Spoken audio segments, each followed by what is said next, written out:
All right, it is 2 minutes past, so we will go ahead and get started today as people continue to join us. Thank you so much for being here with us. We're very excited about this conversation today. My name is Lucy Barrier. I'm a policy analyst here at the Hunt Institute. And before we jump into the conversation, just a couple of logistical notes. There will be an audience Q&A during this webinar. However, we will not be unmuting or turning on any video. That will be completely run through the Zoom Q&A feature. So at the bottom of your window, you will see a place where you can type in your questions. Feel free to submit those at any point during the webinar, even before we get to the audience Q&A portion. We will get to as many of those today as we can. The second note is if you would like to follow along with our conversation on Twitter, we will be live tweeting from the Hunt Institute account, and you can use the hashtag race and education to join along. On that note, I would like to introduce our panelists for today. So we have with us Dr. Elizabeth Todd Breland, who is an associate professor at the University of Illinois, Chicago. Dr. Dia Bryant, who is the interim executive director at the Education Trust New York. Dr. Ofranama Biu, who is a research manager of worker education and workforce development at the CUNY School of Labor and Urban Studies, and a research affiliate at the Institute for Race and Political Economy at the New School. And our moderator today is Adaku Anyeka Crawford, who is the Director of Educational Equity and Senior Counsel at the National Women's Law Center. And Adaku, I will turn it over to you to get us started today. Thank you, Lucy, for that introduction, and thank you all for joining us in the audience, and thank you to our esteemed panel for this important discussion today. As Lucy said, my name is Adaku Anyeka Crawford, and I'm an attorney and Director of Educational Equity at the National Women's Law Center.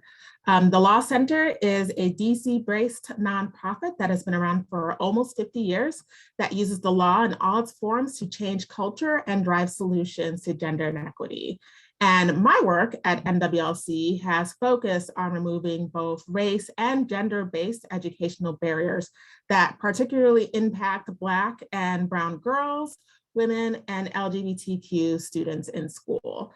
I'm really excited to have this discussion because we all know that Black women and girls have been at the heart of movements that have secured civil rights for millions of Americans, whether that's school integration, the 8-day work week, or the 40-day work week, 8-hour workday, and even voter suppression. But too often, Black women and girls have been afterthoughts in both the racial and gender justice movements. And at the same time, systemic racism and sexism combine to create unique barriers for Black and Brown women and girls. That's true in our education system, and that's why I'm glad we have such an esteemed panel today to discuss this topic more broadly. And with that, I want to give my panelists a chance to introduce themselves, but via a question. So my first question will be for Dr. Elizabeth Todd Breland. So as I noted, the stories of current and past historical events continually overlook the contributions of women generally, but especially Black women. As we're considering the history of education in the US, can you tell us about the areas where you see a lack of recognition and consideration of the contributions of Black women and their voices? And how does that exclusion impact the conversations when we talk with kids in schools and their communities? I first want to start by thanking thank you all so much for this invitation to participate today. I'm grateful to be here with this wonderful set of co-panelists for a great discussion. So thank you for that.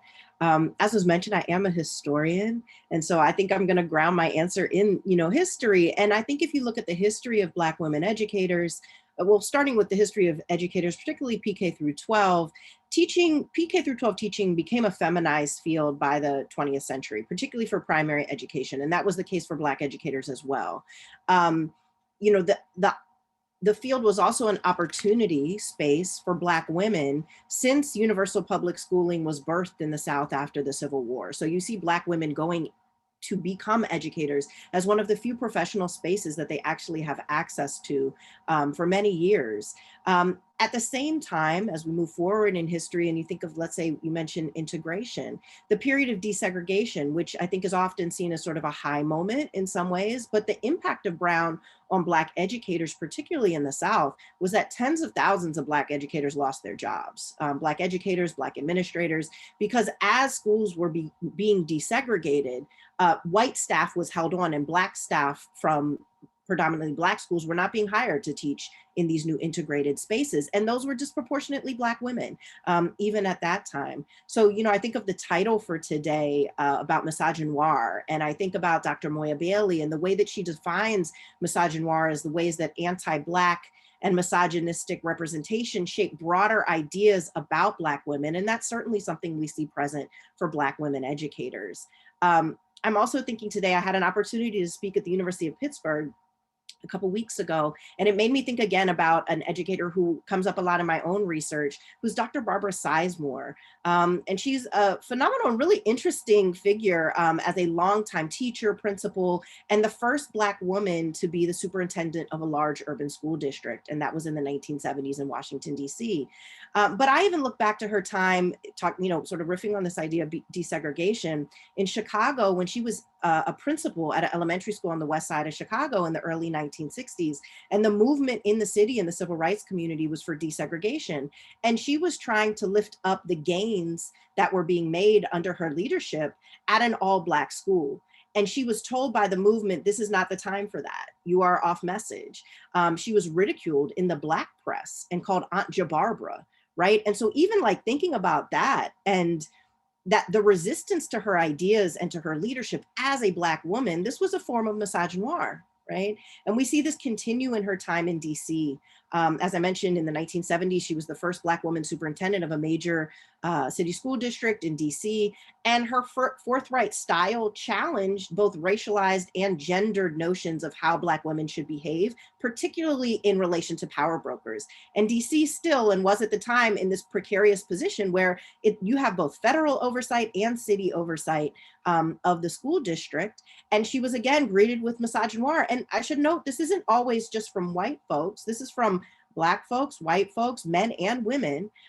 She was characterized as hostile and obstinate for challenging local officials. A local newspaper, and this is a quote, when she was challenging local officials in service of students and their needs. And they said, quote, she welcomes oversight from elected officials about as much as a Doberman pinscher like to be fondled while eating. Right? This is in the 70s. And I think this kind of language use, the way in which Black women are treated differently, particularly when in positions of leadership, resonates very much with the contemporary state of affairs as well. We see across the country the criticism of Black women educational leaders in our current context in a number of different arenas, not the least of which is in the midst of these attacks for aspiring to teach accurate histories in schools. But I think the other powerful thing about Dr. Bailey's framing here is that she also focuses, in particular in her new book, Transforming Misogynoir, on resistance to anti-Black misogyny. And I think, again, here we see this in individuals like Dr. Sizemore, who responded to these attacks and said, and again, this is a quote, you have to fight or quit. And I really refuse to knuckle under to racism and sexism. And so she was very clear on the nature of the attack that was being made against her.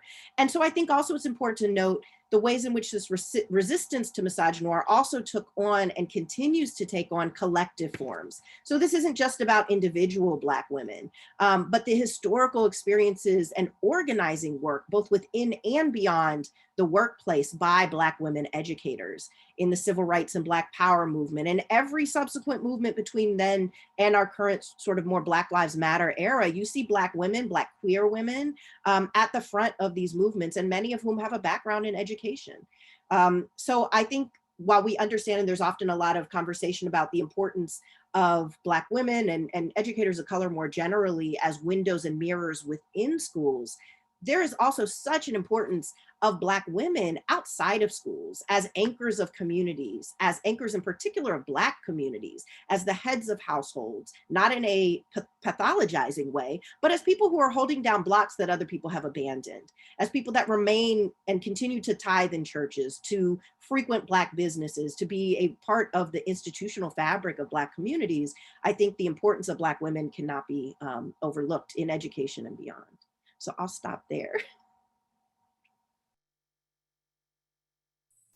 Thank you, Dr. Todd Breland. That's an excellent starting point. And what strikes me is, the criticism of Black women as leaders in the education field. And that kind of ties into my question for Dr. Bryant, which is that the educator workforce continues to be almost 80% white and 77% female. And so increasing the diversity of our elementary and secondary school teachers has been named by many states as a priority, but often the focus is not on increasing the number of Black women, but rather Black men in the field. So from your perspective, Dr. Bryant, do you think Black women are being overlooked by stakeholders in this issue? And how can we ensure that Black women are being supported to enter and sustain a career in the classroom? Oh, thank you for that question. And thank you to the Hunt Institute for having me. First of all, I think it's going to take all of us, right? And we need our men in classrooms for the culture and for the broader progression of our society.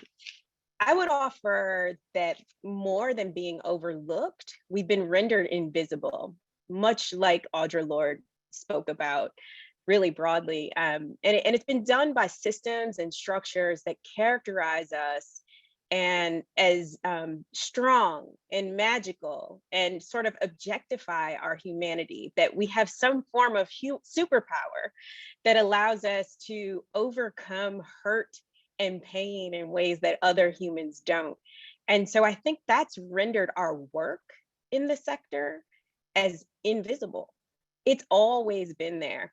I think a lot about the educators in the South who were in Rosenwald schools and who were teaching the hidden curriculum from their laps. We've been doing this. We've always been here. And I think that the structures have put us more as the background. We've sort of been there, given the ideas, but not allowed to be out front.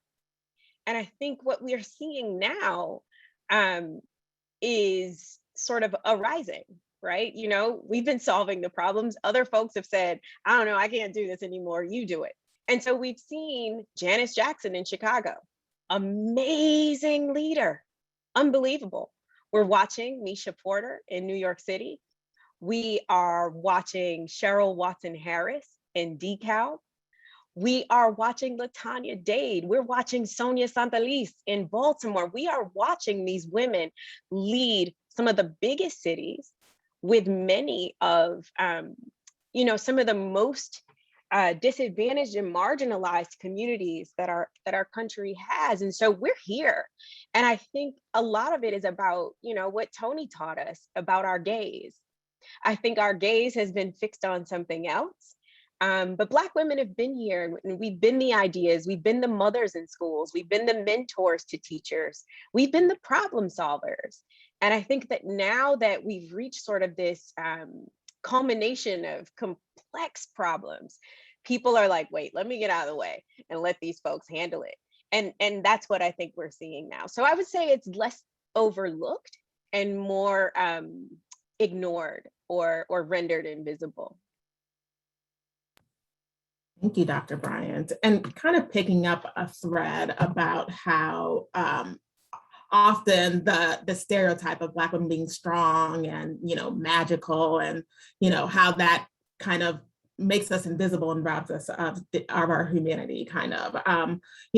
One thing that folks often also point to is the high rates of post-secondary attainment by Black women, and how that also kind of like hides the issues that Black women face.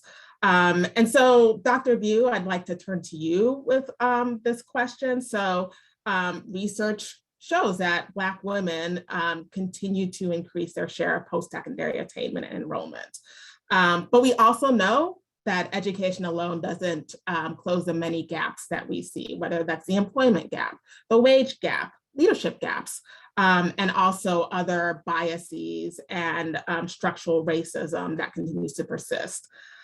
So as companies consider what diversity, equity, inclusion policies that they implement, especially as folks are taking a better look at that in the aftermath of the racial uprisings from last year and the murder of George Floyd, do you believe that we will soon see an improvement in economic and other labor opportunities for Black women?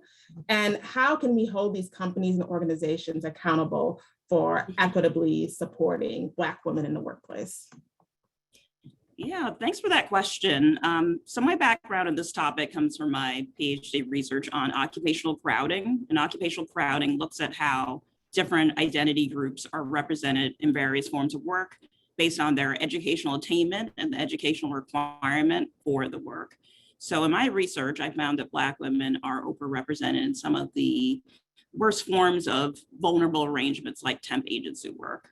We also know that Black women across different sectors earn less than white men, white women, even Black men, even in the same roles. So for example, when they're chief executives, Black women earn 54 cents on the dollar, Black men earn 68 cents, white women earn 78 cents, and white men earn over 10% over the dollar.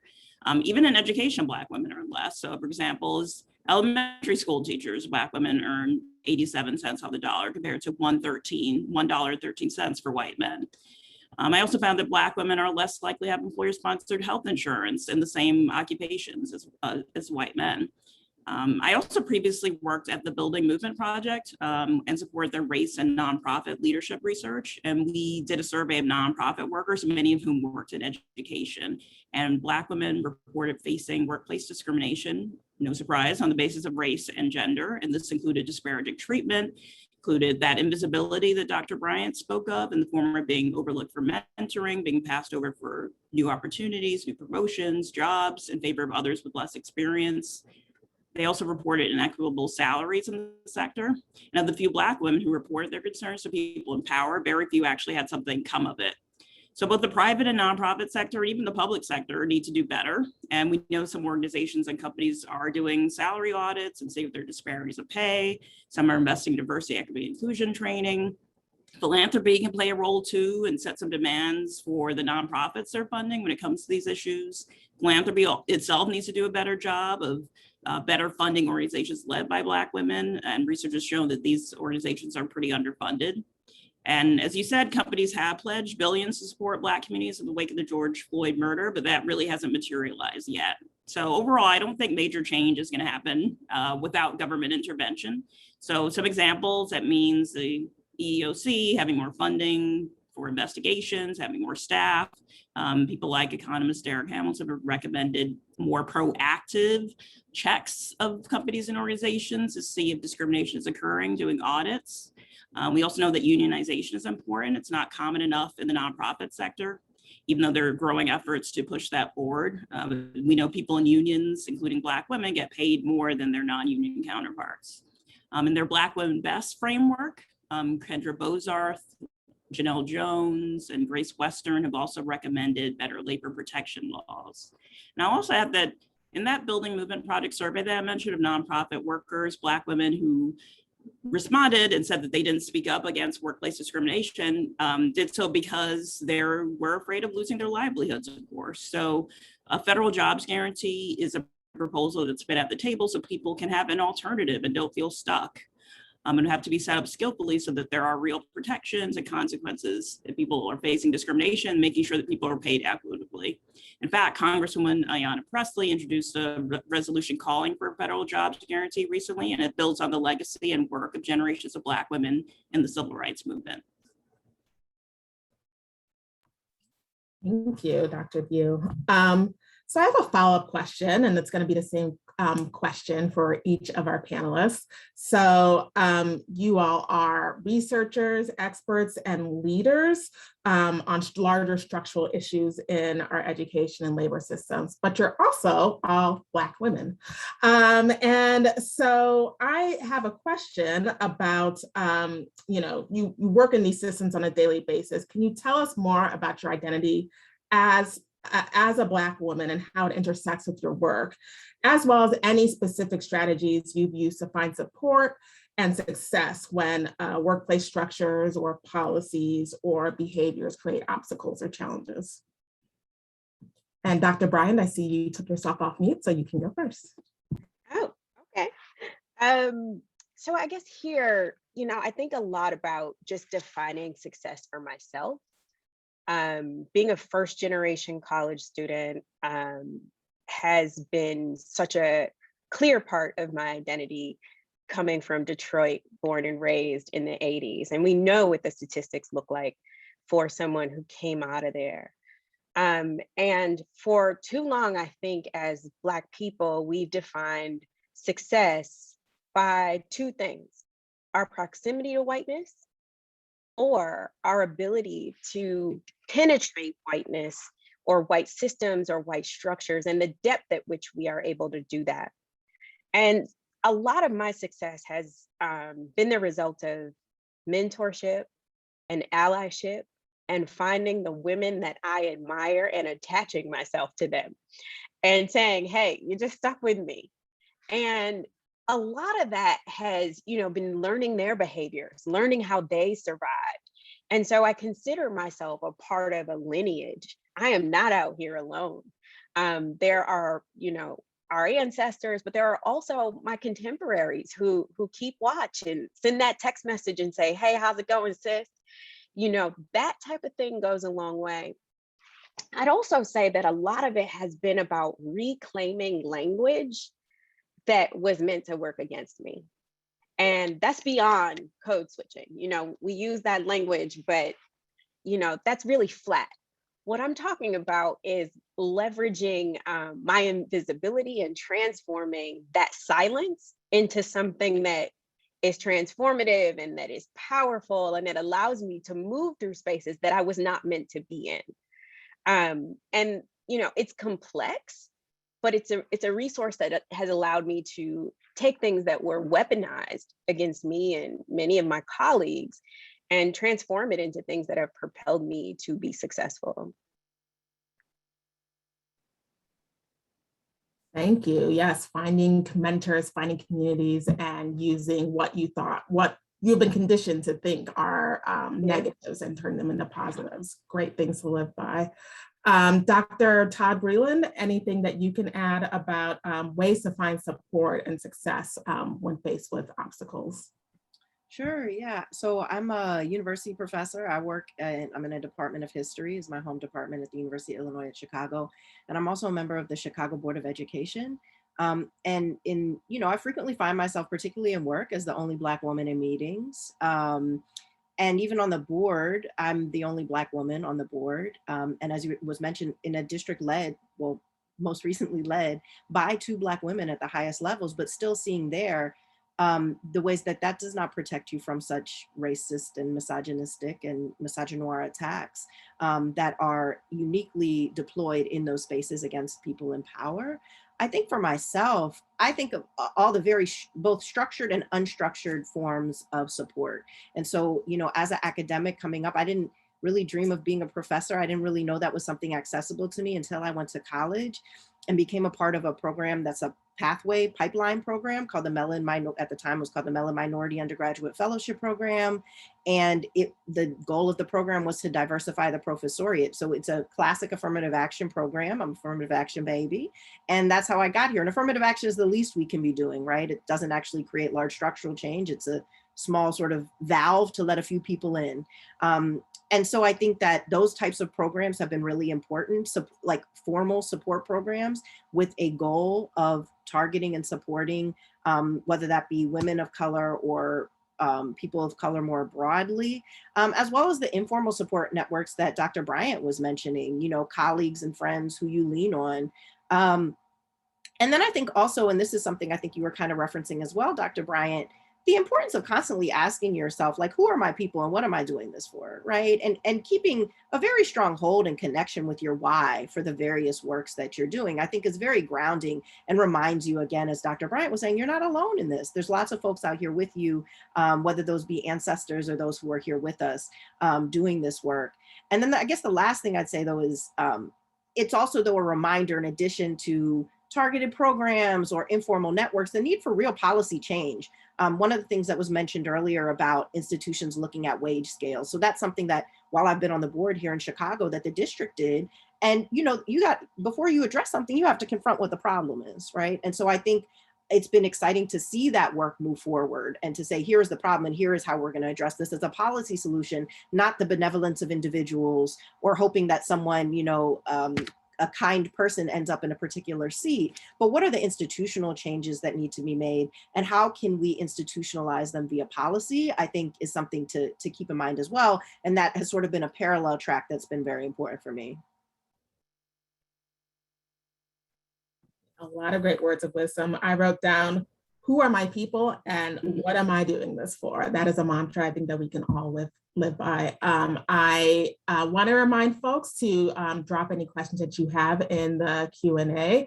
We'll open it up for Q&A, but before we do that, I want to give Dr. Bugh a chance to answer this question about how you find support and success as a Black woman navigating institutionalized racism and sexism.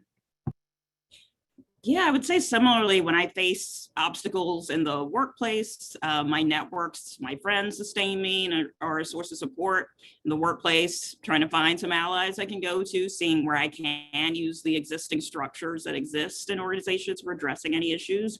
And sometimes you really just have to move on if you can, right? Sometimes we don't have the ability to do that, unfortunately. And that's certainly been the case for me at times. You know, and sometimes really having to present evidence, which can be exhausting, but unfortunately something that has to be done. I once worked in an organization where there's a white woman I would consider to be an ally who wanted to set up white affinity groups to discuss racism and addressing racism in the workplace. And the white department head thought this was, well, racist. And my white boss also thought it was problematic. And every Black and other person of color I talked to was like, yeah, let them discuss racism on their own. Why do we need to be there and hold their hands and explain it? So I had to show them research like, hey, this is being done. Remember that conference that we went to, that association for our sector? People are doing this work. It didn't end up getting off the ground. And there were other instances where I had to do that, where I was doing focus groups where we separated by race, people of color and white, because we were talking about racial issues, and there was a white male ED of an organization who could complain to the foundation who was sponsoring it. And then they asked me, could you explain to him why we're doing it this way? So again, here's the evidence, here's why we do this. And in that case, at least it had some impact. I think the very fact that I had to do that is an example why this work is very necessary. And, I would certainly echo the importance. So these are small individual efforts that are helpful for sustaining, but as just mentioned, we need broader policy change to address all of these issues. Thank you for that introduction to all of our panelists. We're going to turn it over now to Q&A, and I have my first question in the chat. It reads, overt and covert discrimination against Black women is still present in higher education institutions, as well as organizations supporting higher education. Additionally, stories abound around professors and institutions profiting off of the work of Black doctoral students generally, discouraging some from working towards advanced degrees, as well as discouraging others from working towards advanced degrees. When is there going to be true accountability for this? Do you have advice or guidance for how to approach this type of discrimination or exploitation if it happens to us or someone we know?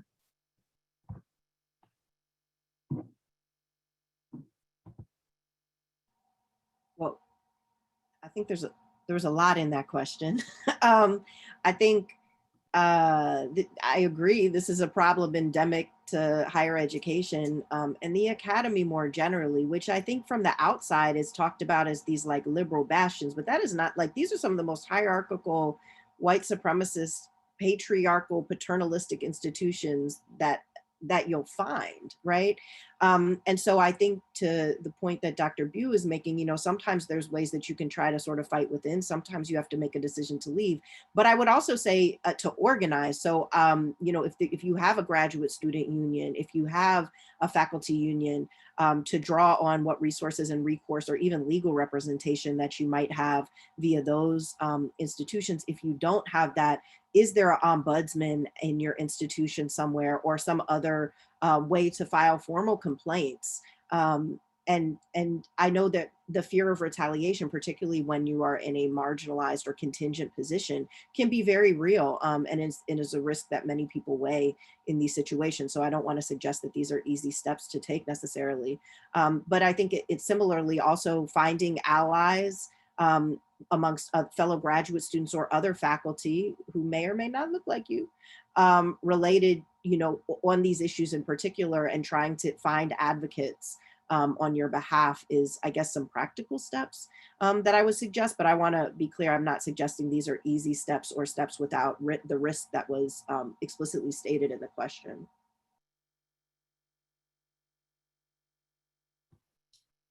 And the other thing I will add to Dr. Todd Breland's, you know, answer is particularly around finding allies and finding groups to publicize the wrongs that are being committed. A lot of times, because that's the way white supremacy works, is that, you know, we've just been doing this for so long that folks don't recognize that this is an issue until there's a group of folks who stand up and say that this is wrong. And I think that goes to what some of the panelists were saying around like unionization efforts, and how, you know, there is power in numbers. And I think that is a place to start, to find like-minded individuals to fight together on this. Our next question is from Michelle Lair with the North Carolina Community College System. And they ask, I'm interested in the panel's thoughts on closing the gaps in terms of Black women leadership roles, in particular senior leadership roles in education. What are steps that can or should be taken to prepare Black women for or propel Black women into these roles?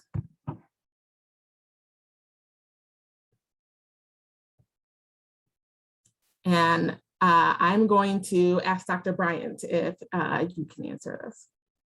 I'll chime in a little bit here, and then I think Dr. Bew is probably the specialist in this space. I think for me personally, it's been about embracing sort of this duality in my life. I come from a poverty-stricken community, and just in general was raised in that. And my proximity to said poverty is like an hour flight to Detroit. And I also went to Harvard, which is like incredible privilege. And I think a lot of my own leadership has been impacted by understanding the tools that come from each of those, and finding the value in each of those, and using that to move through different types of spaces. So I am as much a community organizer and can control a room of 1,000 folks as I can in a boardroom with very privileged folks. And for a while I struggled with that. Like, do I need to be one of these or the other? You know, and then there's the colorism thing. And there's just so much that's happening all at once. And I personally, about 4 years ago, got this wonderful executive coach who basically helped me massage these two things and say, Dia, it's actually not a dichotomy. Like, you need to see that this is one road and that this is a unique set of skills. And when you come to the table, this is the value that you bring. And I think some of our ascension into leadership has, or lack thereof, often has to do with the way in which we are thinking about our own deservedness, I guess, like our own sort of, should we be there, right? And we've already calculated, I shouldn't be here because I am X. And I think in many ways, it's abandoning that and trying to sort of figure out, well, who am I uniquely? What is the value I uniquely bring? Naming that, knowing that, and selling yourself for nothing less. So that's a little personal thing. Dr. B, do you have anything to add? Sure. So I'm not sure if the person is speaking about that in terms of closing the leadership gap from an organizational perspective. You know, my research does show that even when Black women have the qualifications, they are very much underrepresented in leadership roles. And I think a lot of times our sector will turn to, let's have some leadership training and some mentoring programs, which are great, but it's not going to have an impact because at the end of the day, gatekeepers, someone is deciding whether you're going to get that job or not. So we need to look at removing the obstacles from that perspective in terms of making sure that discrimination is not occurring and that there are resources or places people can go to if they are qualified for an opportunity and they're not getting it despite that. And if you are in that position of power, go ahead and give that person the promotion and the lift up if you see that potential in them. You know, there's so many times where we see our white counterparts getting promoted with very little experience, and it's not really happening as much for Black women or other groups. So if you are in that position of power, make it happen. And I think Black women are out there and qualified. It's not a matter of having more leadership training to get them into these positions. Right. Our next question is from Keisha Neal from UT Arlington. They ask, how do you deal with pushback, not from the majority population, which I'm assuming perhaps is from white folks, but from either Black men or quote unquote seasoned colleagues?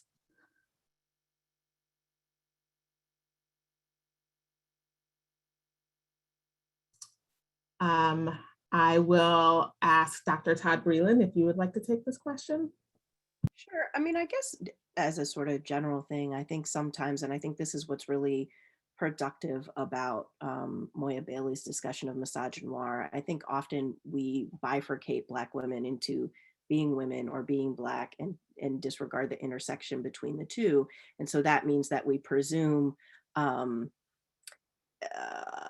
allyship, alliances, solidarity that may not always be there. And even to the point about seasoned colleagues, right? A desire for mentorship that a previous generation may not have the capacity for a number of reasons, some related to circumstances they've faced. And because they've faced it, perhaps I don't, but I'm maybe still getting some of the fallout of what that trauma looked like for them. That's certainly an experience, that many folks have had. I think you address it directly in the same way that you would with another, something coming from white men, let's say, right? Or like a majority population. In all the sort of strategies and tactics that have been talked about, that doesn't mean it's, I think sometimes, and this, I do think Black women fall into this of not wanting to call out particularly Black men's misogynoir in public settings. And so if you feel that way, there may be other places, but I think being direct is important in all of these arenas, and coming with your facts and evidence, which I promise is there, right? And so I think that addressing these incidents directly, regardless of, from whence they originate, is important. Right. I think it's really important to highlight, oftentimes in our advocacy, particularly around school push out for Black and brown girls. What we hear a lot is a lot of the people who are unfairly punishing these girls are Black themselves. And what we say is internalized racism is a thing, internalized sexism is a thing. And as Dr. Todd Breland said, you approach that the same way as you approach racism from a non-Black person. And I think it's important to call it out and have these tough conversations within the community as well. So thank you for that response. Ed, is there anything you want to add? Sorry that you brought up that. I mean, can I just add one thing quickly to build up? Yeah. I also also think that like there have been productive conversations about the distinctions between calling out and calling in that I found generative and different, and that doesn't mean that people will be accepting of your invitation to be called in, and so be it, right? But I think there are opportunities, particularly in these intra-racial conflicts, for calling in, and then if you opt not to take the invitation, you know, that may be the case. But I think the other thing you point to that sort of came up in another question earlier is, I think sometimes we presume a zero-sum game where there isn't one, right? So earlier there was a question asked about when, you know, when we talk about diversifying the teaching force or having a more racially representative teaching force, people will say, well, there's already a lot of Black women, they're overrepresented, right? Well, what would it mean if we reframe that to think about the fact that Black women's overrepresentation is because of historical exclusion, right? It's the result of exclusion that they are, quote, overrepresented. And then that means that we can hold the fact that we want there to be more Black male teachers, and we can also still have Black women teachers. And there isn't some finite pool that there's a limit to, and thus we have to fight amongst each other about who's going to get those seats. And to your point about push out, it's in those instances where we pretend that there's some type of zero-sum game upon who we should focus on, that you ignore things like why young Black girls are being pushed out of school and have, you know, disproportionate expulsion rates, et cetera, et cetera. So I think we actually do have the capacity to hold both of these things as distinct and important challenges at the same time. And we don't have to, you know, bring Black women down for Black men to acknowledge the harm and oppression and discrimination faced by Black men. We can actually hold those two things at the same time and address them proactively.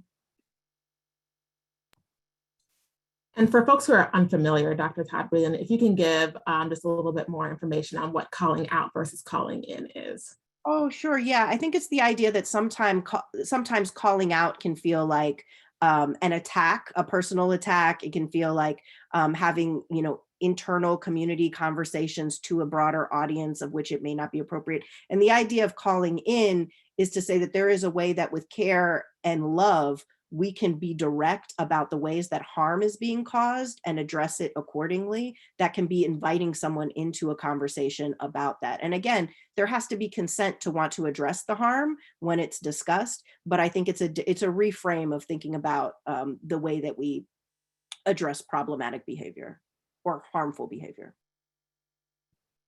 Thank you for that. Moving on to our next question. As diverse coalitions work together to disrupt misogynoir in educational spaces, and as Black women work to advocate for themselves, how does awareness of colorism play a role?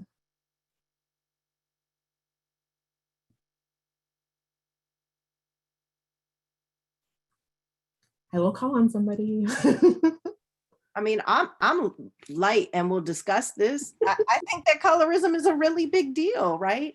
And I think it's something we have to be cognizant of and acknowledge. And I mean, I think as a light-skinned person, this is something that is very present in my, you know, cognizance. And I think it's important that we say that colorism is real, and as light-skinned people understand, like, I'm a more palatable Black person than other people are for lots of different reasons.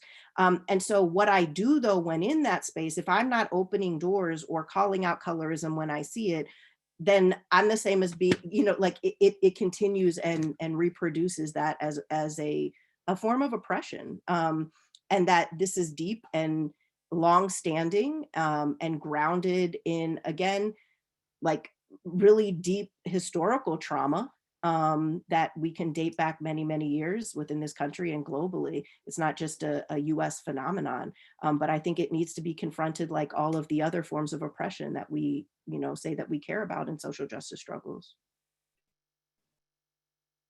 I love that, Dr. Todd Breland. And I think I'd extend it to, you know, I've had friends experience it and name it. And I don't know that I was always the best ally. You know, I have had to learn over time how to support and push for them too, and to sort of say like, nah, this is not okay. And so I think it is equally important that we exercise whatever privileges we have, either if it's color or if it's, you know, position or whatever it is, to pull along one another. Because I think often we sort of get that seat or get that title and we sort of just, oh, well, I'm here. I don't know what you're going to do. But that's really not what should be happening. We have to find ways to continue to pull along one another, stand up for one another when we see these things, and name it, even if it's not happening to us. Yeah, and face the facts and the reality, and the statistics are out there on in your field, looking at who's getting pushed out of school and disciplined more harshly are darker skinned Black girls. Looking at even in employment disparities related to skin color, all that's real. And sometimes people deny that these things exist. So it's important to have the facts available and use it for our advocacy.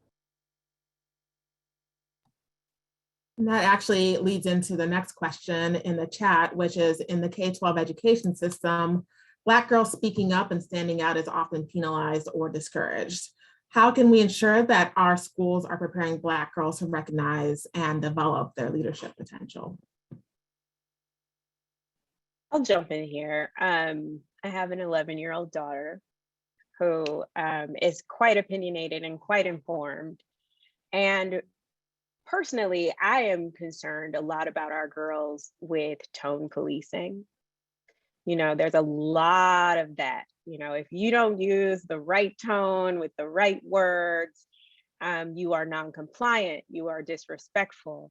And in actuality, you know, sometimes it really is a genuine question. And so teaching our girls to ask the right questions at the right time is incredibly important.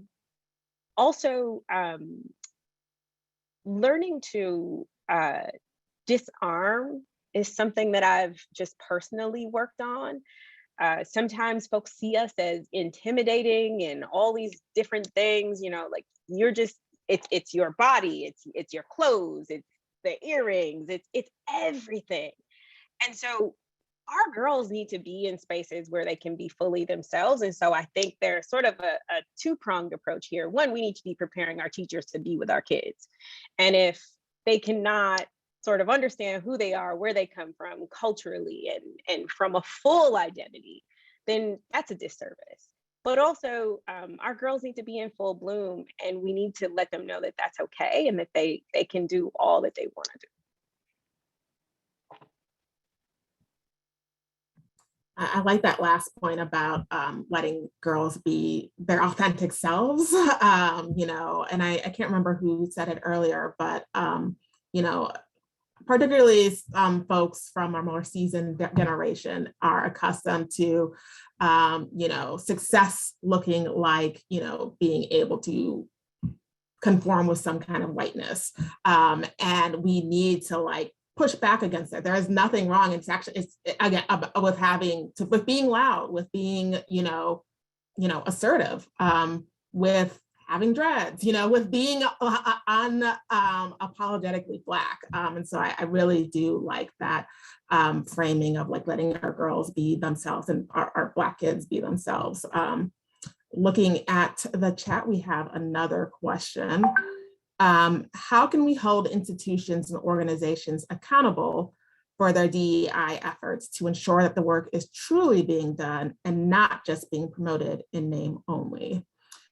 It seems like equity can be understood on a broad level, but not the personal daily workplace level. How do we explain that sometimes these trainings are not designed to address the everyday microaggressions that our very own colleagues put us through? So it's a lot of questions. So let's break down the first one, which is, you know, how can we make sure the DEI efforts are actually effective and not just being promoted by name only? Back with you. Yeah, I'll respond to that. And my answer comes from the research I was doing with the Building Movement Project. So we did ask the nonprofit staff who took these surveys what they thought about the new DEI efforts that were cropping up. And I would say that Black women said that they would be happy to stay in their organizations in the near future if they really felt that the leadership was committed to DEI. So that's something that we saw in our research was that real commitment, so not just having a training here or there, and people just generally, training was so common, but it wasn't really effective. It was a one-off thing. It wasn't really geared towards real people's needs, especially the needs of people of color and certainly Black women in the workplace. It didn't seem like leadership was really committed, so not really looking at, let's say, salary gaps and promotional gaps. So real efforts, real commitment to reviewing practices, to holding people accountable if there are complaints about discrimination. You know, as I mentioned before, when Black women saw that there were discriminatory experiences in the workplace and they brought it forward, generally nothing was done about it. So you can have all the diversity training you want, but if you're not actually addressing discrimination in the workplace and equitable pay, if you're not actually doing anything, then all of that is for naught. So organizations do have to be held accountable. I do think, you know, if it's a nonprofit, philanthropy can play a role, certainly, in setting some standards and demands. I think, you know, we need policy for some of these issues as well, especially when it comes to the public sector. All right, and I want to make sure there's nothing else to add on the second part of that question, which is, you know, how do we explain that sometimes these trainings don't address the everyday microaggressions that we have to experience as Black women in the workplace? Yeah, I mean, I would hope that organizations are just like, hey, here's this training, bye, but they're actually evaluating it and just being really forthcoming about why it's not effective. That it's not addressing what's really happening in the workplace. I would just put it out there and having a conversation with leadership. I think a lot of times organizations will put the burden on the Black women and other people of color in the workplace. Okay, great, now you can run this diversity committee, and just being careful that that doesn't happen to you. And if there is some attempt to do that, it needs to be compensated. You need time off and maybe some extra pay if you are participating in that. I think it's very important. Yeah, I don't know if anyone has anything else to add to that. I think I really appreciate that, what you had to say there, Dr. Bew, in particular about the compensation when you end up being the ones doing the work, when you identify the problem. But I think even beyond sort of building on what you just were saying, one of the things that it made me think about is like the need for continued and ongoing transparency of data and evaluation and this isn't just, when I say data, I don't mean just strictly like quantitative, but the various forms and ways that these efforts are being monitored, and doing that for public institutions publicly. For, you know, you were saying there's other levers for nonprofit or the private sector, but I think, you know, the continued progress monitoring, evaluation, and showing your work, and particularly for those in leadership to say, okay, here's what worked, here's what didn't, and now here's how we're going to shift accordingly, or here's the feedback we heard in, you know, the evaluation, and now here's how we're shifting and changing course, and to continue to you know, to have a ongoing narrative and points of check-in around that. And I think the microaggressions thing is an interesting question, and it made me think about the previous question about Black girls and you know, disproportionate disciplinary action and such. I mean, part of what's happening there, it's not that Black girls are actually acting any differently than their white peers. It's that their actions are being interpreted differently, right? Or that they're being, you know, adultification is happening for them. So the ways that and that's not actually, I wouldn't consider that to be a microaggression necessarily, as more of a systemic issue. But I think that having forthright, again, conversations and naming these things as part of these practices, as part of any type of training, and I think like many who have sat through some of these trainings have some questions, right? And also about who they're for. And I think differentiating training feels really important in these spaces. There was a comment earlier about sitting with your white colleagues in their intro to racism trainings feels often like a waste of your life. And again, putting more pressure and time on you. So I think, again, the differentiation of trainings feels important as well. I'd also just like to tag in here and just say, I think as Black women, naming what is labor for us is also important. Like, more than that intro class being a waste of our time, it is also laborious. Like, there is actual labor in sort of creating silence trying to, maintain. There are so many things that are happening. And I often think about, okay, if I'm the only Black person here, how much energy is it going to take me to be quiet? How much energy is it going to take me to not say the thing that I'm thinking? And that's labor. And I think we need to, as sort of Black women, think of our advocacy as like, I'm sorry, that's additional work. What's coming off the plate? In our just casual conversation. So I just wanted to name that, because we often don't think of our sort of dealing with things as actual work.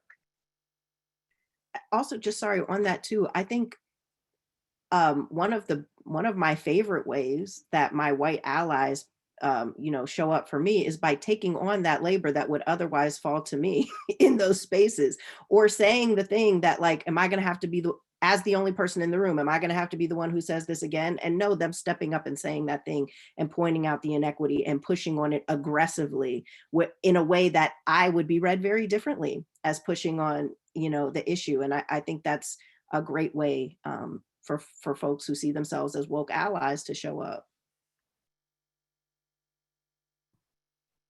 All right, thank you. I see that we are almost at time. And so I want to thank our esteemed panelists for this great conversation, this discussion today. And I will turn it back over to Lucy to make some closing remarks. Thank you so much, Daku. I'm going to get this list up of our upcoming webinars so that everyone can see them. I want to thank our panelists for being with us today. This was such a good conversation. I think we could have gone on for several more hours. I learned a lot. I hope that our attendees did as well. And thank you to our attendees for joining us today. We have several upcoming webinars that we hope that you'll join us for, including on Thursday, another installment of our Race and Education series. It's a 2-for-1 week. And it will be on combating the model minority myth in education. So that should be a great one as well. And the link to register is in the chat. We also, when you close out, we'll have a survey, and please complete that for us so that we can continue to improve and offer content that serves you. And on that note, I hope you have a great rest of your day. Thank you so much.